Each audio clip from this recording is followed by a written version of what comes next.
Welcome to the Creating Creatives podcast. Now presenting my mommy and daddy.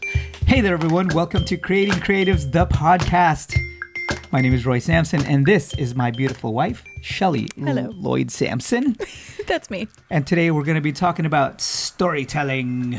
Yes. I know a lot of you guys read stories out there or tell stories, whether it's, well, Daddy has a lot of stuff to do today, so you need to go to bed early. No, that's not that kind of story, but the actual fables and fairy tales. And it's really important. Yeah. So why is it important? It's important because, one, it gets them excited about reading, and it actually gives them practice to read. Yeah. It gives them, later on, it gives them practice to write. But even before any of that happens, it helps exercise their memory. So our youngest, Zachary, is learning how to read. And I know every single one of our children did this as they were learning how to read, was they would actually memorize the book. Mm-hmm. And they're really good at it, too. they're really good at memorizing the book. And so it's just piecing these sequences together through their memory. And you're like, holy smokes, I never realized that kids had memories this good. Like Tristan did Their memories are so good. the strawberry, the bear, and the mouse. Oh, yeah. Like he memorized that one. We haven't read that. The big hungry bear or... Yeah, you know which one we're talking about. Strawberry and then and the mouse. The caterpillar, the hungry very hungry caterpillar. hungry Like caterpillar. they memorize these books and they would just know what the sequences are. Yeah. And later on, when they can start reading, then they can read on their own. Yeah. Yeah. And it also engages imagination in their brain. So, which hopefully is way better than iPad television time. And so they get these stories when we're reading them to them and in their bed. Sometimes we'll read them picture books and they want to see the pictures. Sometimes you'll read from your Kindle and there are no pictures. And sometimes you'll make up stories, which you are so good at. One of my fondest memories was my Auntie Katie, thank you very much. Hi, Kate. Hi, She Kate. used to tell me the best stories about a color world. And I remember those stories. We'd be in the normal world. It always started off in the normal world, and then you'd go to the forest, kind of like Tim Burton's Nightmare Before Christmas-ish. And then in the woods, there was a circle of trees, and they all led to different color worlds. And then you would go through the adventure to the different worlds and the different colors. Yeah. And it was just the best. And it impacted me so much. I didn't see my aunt that often, like every couple of years, because she lived in England and we were on the east coast of the States. But it impacted me so much that I would then I told our kids, I would tell them those stories, and then I quickly ran out of things to tell them. But you're excellent at telling them stories. Do you have any storytelling tips while we're Well, for bedtime storytelling? stories, they don't really have to make sense. Yeah. Oh, yeah. It really is just a sequence of events. And if I'm really into it, I think of the ending before I think of the beginning. And basically, I have this end point. I pick a character, and then I just think of obstacles that they have to overcome, and I just make it up as I go. But for bedtime stories, if you're trying to get them to go to sleep, I start off with This is good. a really emoting everything. So really happy stuff and all of these things, and it engages their brain. And then I make a deal with them saying, you know what? If you guys make a noise, I see you open your eyes, or if you move, I'm going to stop telling the story. So I would be talking about how, and the gummy bears were bouncing up and down in the forest. And that's because like I hear Zachary moving around, and then the other two would be like, Zachy, stop moving around. And then everyone would be completely silent.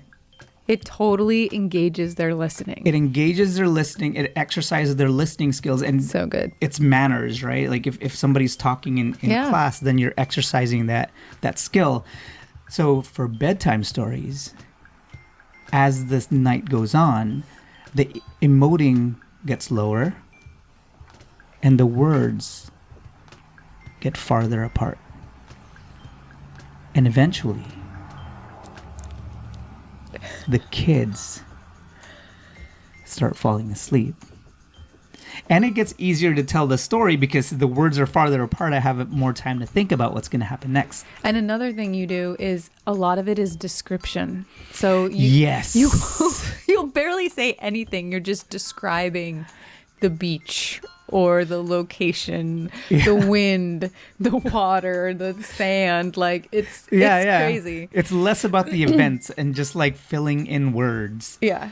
Yeah, just think of yourself as like an old 1800 and 1900 writer, and you're getting paid per word of the book. And I think also bedtime stories are such a great bonding experience for giving them, we were talking about giving them time and investing in them. And that is another great way to, invest in them and have that bedtime story time that they look forward to. Yeah. And then hopefully we'll remember from their childhood and pass on the storytelling, Yeah, they remember stories that I don't remember telling them. Yeah. So it's pretty awesome. And then they tell me, and I was like, whoa, that was a cool story. Yeah. Your mom tells some pretty good stories, too. Oh, my gosh. Yeah, my mom tells some really good stories. I think that's where I got it from. She used to be a script writer when I was younger. Yeah. Yeah. So it's cool. I'm just looking at you because I think it's really funny that my mom was in the film industry and I married somebody from the film industry. We're cool like that. They're cool like that. They're cool like that. Yeah. So another thing that we do, I think we talked about this in the last episode when we were talking about dinner games, is we tell stories at dinner time. Yep. It's having them tell the story. Yeah. And it's a great way to engage in conversation. Of course, sometimes Roy and I just want to talk to each other about adult things. But we're at the table together. And so we really try and have one cohesive conversation that everyone can talk to and talk into, and telling a story or playing one of the games. The kids love it. Yeah. And we do kind of merry-go-round stories. So if you didn't hear our last episode, you want to tell? Well, yeah, tell the about merry-go-round stories. And one of the reasons we do that too, when they were younger. So Tristan was 4 years old. We just have him tell us his favorite bedtime story. So Tristan, tell us the story of Goldilocks and the Three Bears. And so he would tell his rendition of Goldilocks and the Three Bears.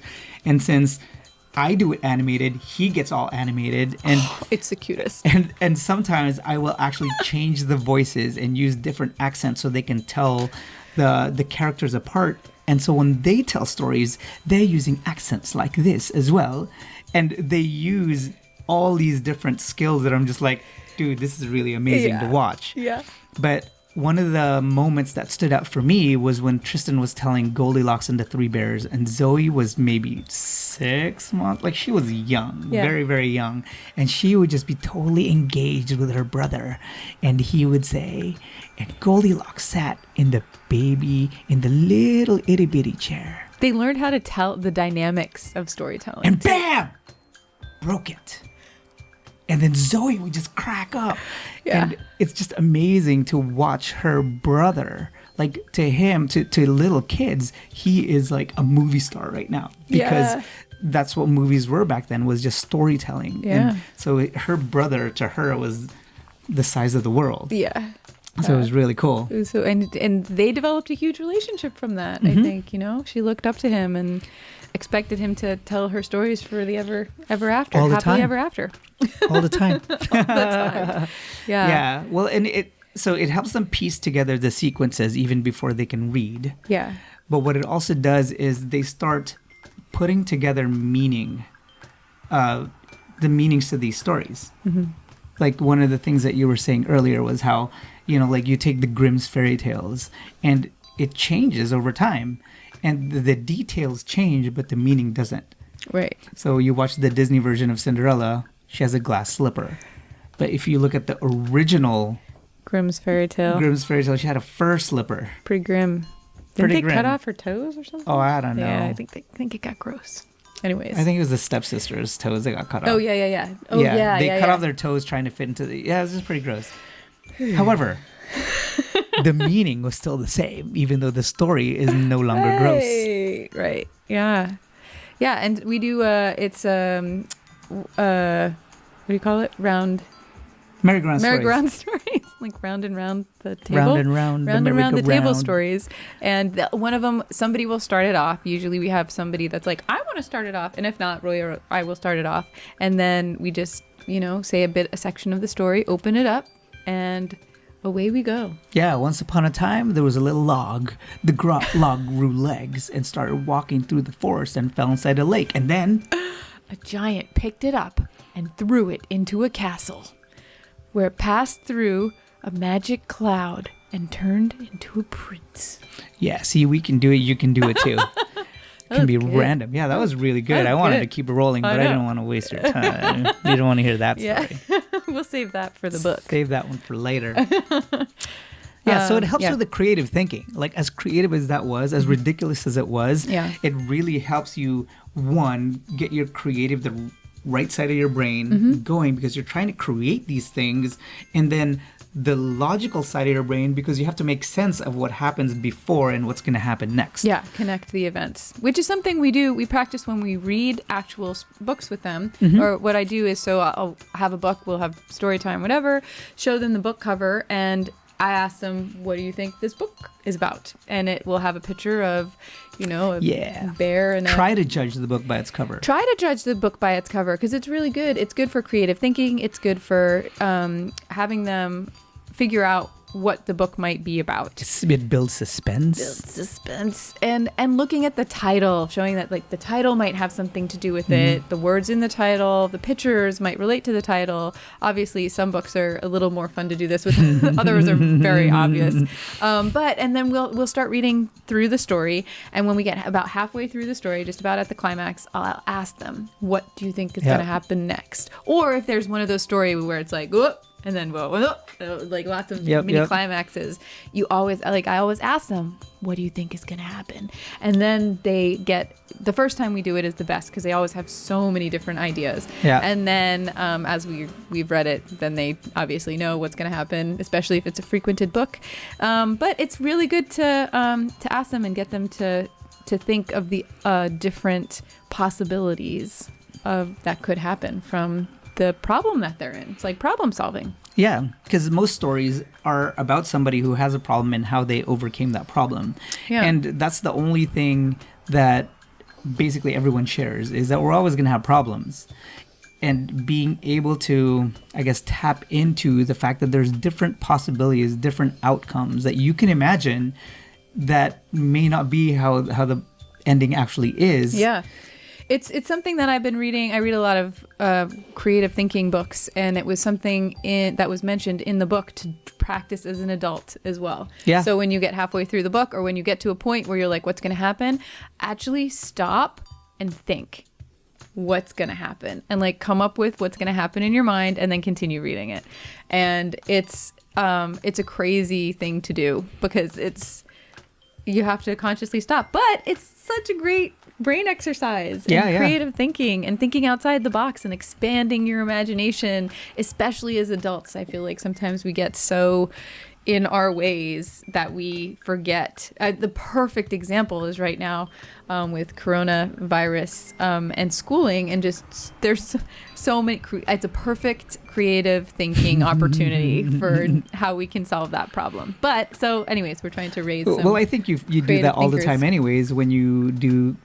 I think one of the things you say the most often is, when you think that you have this plan that the kids are going to do this, they end up doing something else.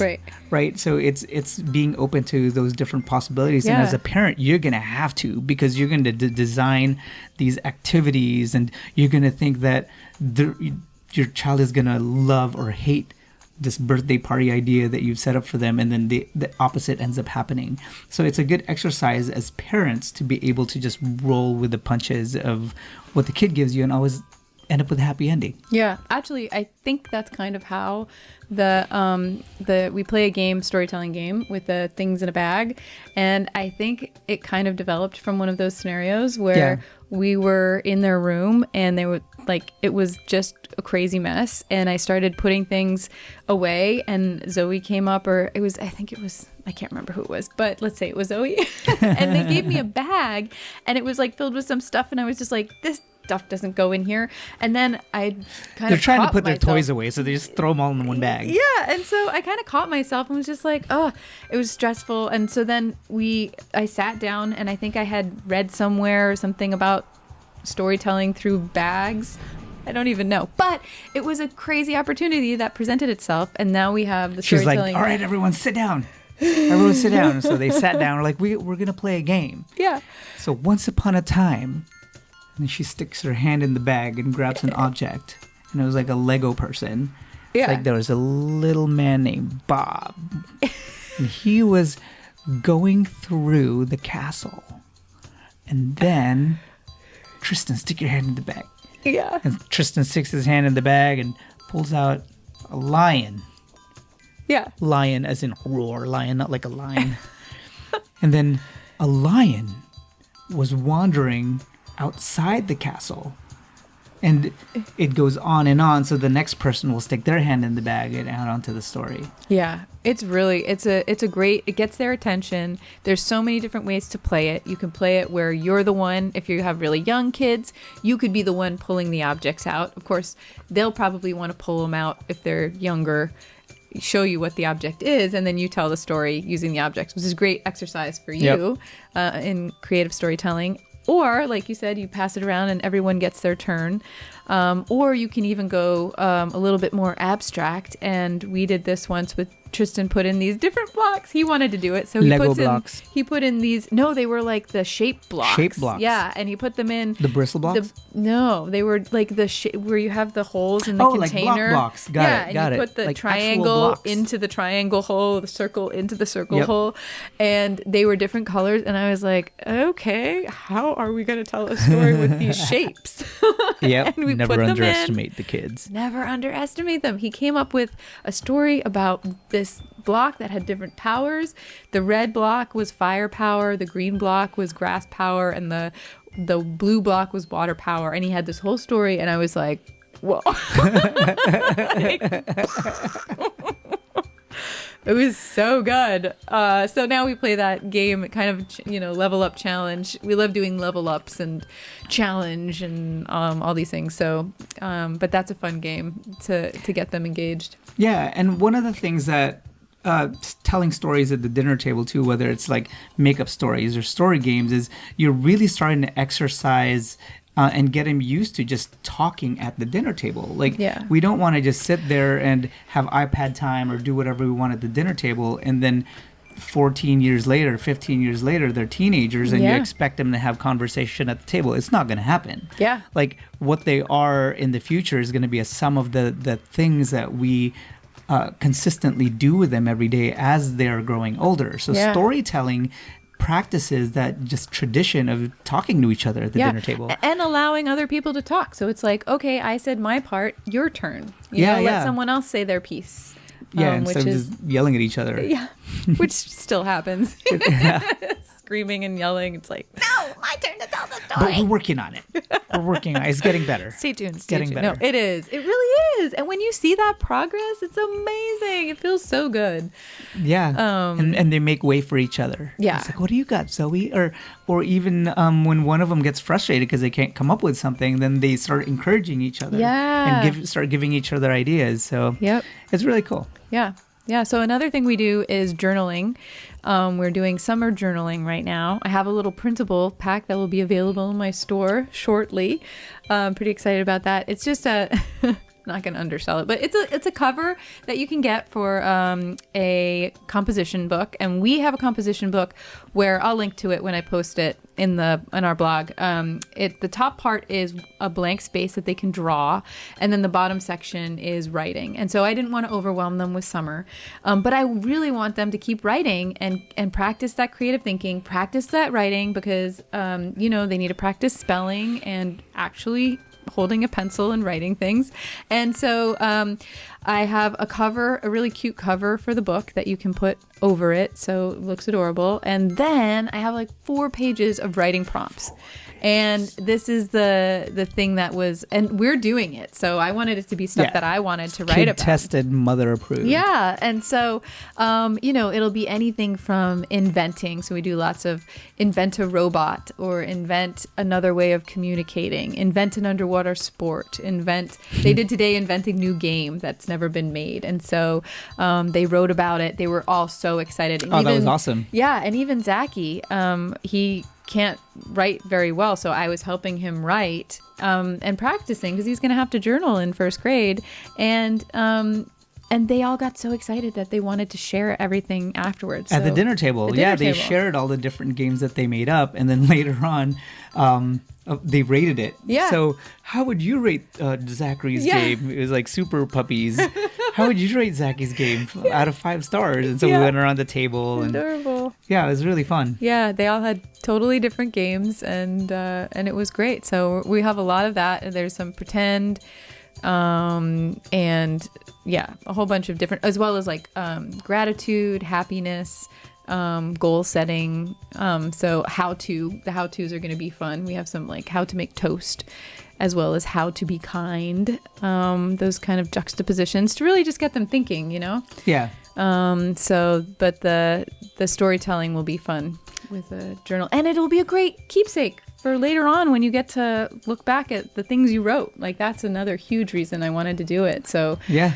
And when they actually have to write a journal for school, they're not afraid of it, or they're not gonna be like, oh, I don't want to do this. Write. Yeah. I have to write, because they've been doing it. Yeah, I wanted the topics to be exciting, and I wanted them to be, enjoy writing, enjoy thinking about possibilities of how they're going to put whatever it is down. And it's not overwhelming. It's like, a couple sentences. So yeah. But and I know one of the prompts actually came out of a storytelling thing that I started doing with them. Was I started taking fairy tales and just adding a twist to them. And so we just started calling them fairy tales with a twist, and the kids loved them. So I would use them as my opening act for bedtime stories. So this is how I would get them engaged in the bedtime story. And one of them was the 3 Little Pigs. So the 3 Little Pigs with a twist is the big bad wolf is the protagonist. So that's the key to these fairy tales with a twist, is the antagonist is now the protagonist, and you have to keep the events that happen in the fairy tale. However, the antagonist is now the protagonist. So for the 3 Little Pigs, the big bad wolf is trying to run away from a huge cyclone, like this hurricane. They just devastated his house, and he's trying to warn everyone in the village. So he comes up to the first house, which is the first little pig's house, who made his house out of straw. And the big bad wolf's like, let me in, let me in. And then the pig's like, no, you're not going to go in, not by the hair of my chinny chin chin.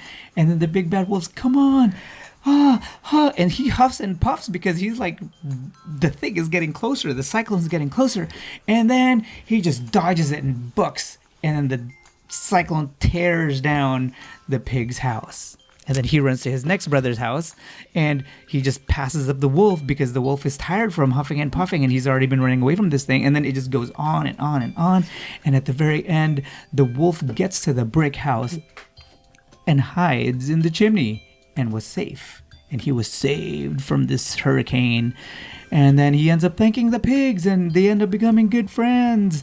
Yeah. And that's the fairy tale with the twist. That's the 3 Little Pigs with a twist. Yeah, the with a twist ones are so fun. And sometimes they'll request a fairy tale, and then they'll say, Daddy, tell us Cinderella with a twist. And then now I have to put on my creative thinking hat. Yeah.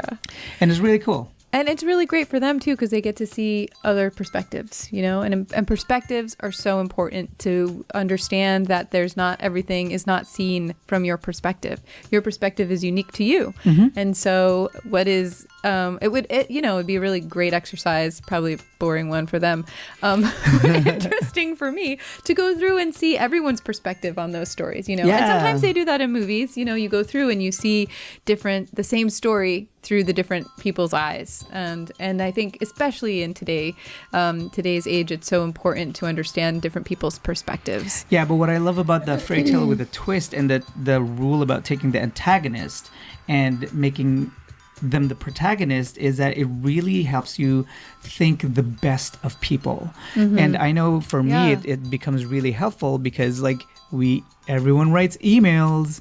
When we have to discuss something, we'll send it in an email, and emails or texts are easily misconstrued, and everyone who's reading it always takes it negative, especially including myself. And exercising that way of thinking or with a twist helps me look at an email and say, hey, you know what if this is not meant the way that I'm taking it emotionally? Yeah. You know? And yeah. That's hopefully no, as they grow older, absolutely, they're going to be able to see things from another perspective and think the best of people. Yeah, and not get, the older you get, the more in your ways you get set. You're like set in your ways. This You don't is how want to think anything else. Yeah. It takes a lot to think outside the box and to think of other ideas and to think of new things. I mean, just thinking of the fairy tale with a twist. It's like, wait, how would I do that? Oh, do I want to put my mind into thinking about that? It takes so much work. It'd be a good thing to do on your way to drive to work or something, pick a fairy tale, and that's a creative, it's a challenge for you, my friends. I'll do it. I'll try and do it too. And think of, choose your fairy tale and then come up with the twist. Yeah. Take the protagonist or take the antagonist, make them the protagonist, and then keep the events. That's it. Those are the only rules. Yeah. And then tell your kids when you get home. Then tell them when you get home. Story. It's awesome. Yeah, it's fun. Cool. I think one other thing we do is we make a lot of books. We make and stories. So they'll make their own books by just stapling paper together. We have so many uncompleted little novels that have started. But it's great. And it really engages their creativity and, doesn't allow them to be crippled by the thought of writing or thinking of a story. So yeah, it's really good. And then they also do it with their little toys. So we have like mini books now. Oh my gosh, mini yes. Storyteller. Zoe made little itty bitty books. So adorable. I'm like, how do you write that small? Yeah, it's really cool. And it's them also practicing is another storytelling technique really is especially Zoe and Zachy, they play a lot with their little LOLs and Hatchimals and stuff, and they create these stories of their lives, of the lives that their pretend world that they're in. It's kiddie soap opera. It's kiddie soap opera, but it's so good because I was listening to a psychologist once, and he was telling me about how he was telling me personally on YouTube how it was imaginative play in children is a way of development for them developing how they will deal with situations when they get older. Yeah. And so, you want to make sure they're making good decisions. Yep. So, yeah. So storytelling, there's lots of benefits to it. Do it with your kids. It helps them to, depending on what age they are, it helps them to read, helps them to write, it helps them sequence events and practice memory. And when you start getting into the more creative things, it helps them really make sense out of life. Mm-hmm. Because for thousands and thousands of years, the way that we've made sense out of the things, the experiences that we have on life is through stories. Yeah, absolutely. And helps them to listen, which is also another really important skill. And it will help you put them to bed if you do it right. Yes. His technique is so good. I remember he told me about it once and I was like, what? And I tried it and I was like, that's the best thing ever. I felt like a master storyteller. I was like, I just need it works. It's like adjective.